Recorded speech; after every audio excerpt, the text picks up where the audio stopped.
I think we're always open to diplomacy. It has to be real. It has to be a deal that they're willing to live by. Look, Iran a week ago was supposed to put out a statement saying that the Straits of Hormuz would be open, that they would no longer attack shipping.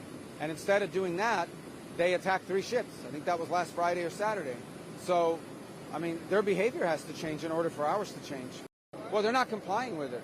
I mean, the Straits are supposed to be open, free of tolls, free of attack, free of all the things they're doing against these ships.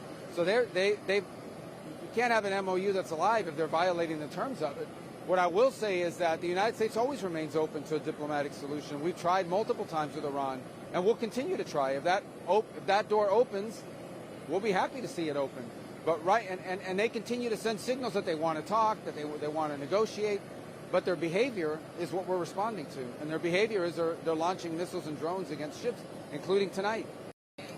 Directly and through multiple channels to other countries as well. They continue to send signals that way. But like, I also think it's growing apparent that even within their own system, there's a growing split. I think maybe some of your outlets have documented this, between those that understand that their economy is in shambles and they need to do something, or they're going to be in a lot of trouble very soon, economically, domestically, and others who are very militant in their view of life and in their view of the world and continue to launch missiles.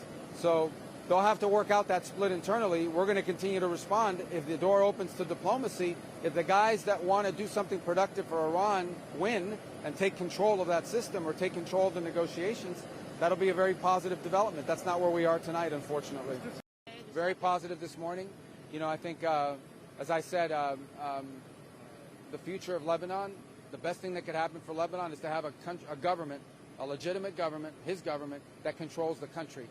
So we had a good meeting, and I think he'll leave on Tuesday. We'll have a very positive meeting with President Trump, and I think President Ayoun will be able to return to Lebanon and say to the people of Lebanon that he is the one that's getting positive results for the people, all Lebanese, including Christians, Sunni, and Shia, and Bedouin, and Druze, all the people of a very diverse country, not Hezbollah, not Iran. He is the legitimate government. He is who we're going to work with, and that government is the government that should be in charge of that country.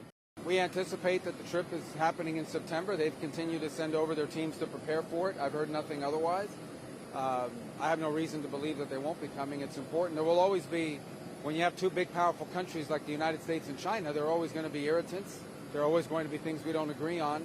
But I think it's incumbent on powerful and important countries like ours to continue to talk and have a relationship.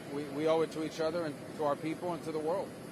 I'm not sure we've finalized that, but we'd be open to meeting with them, sure.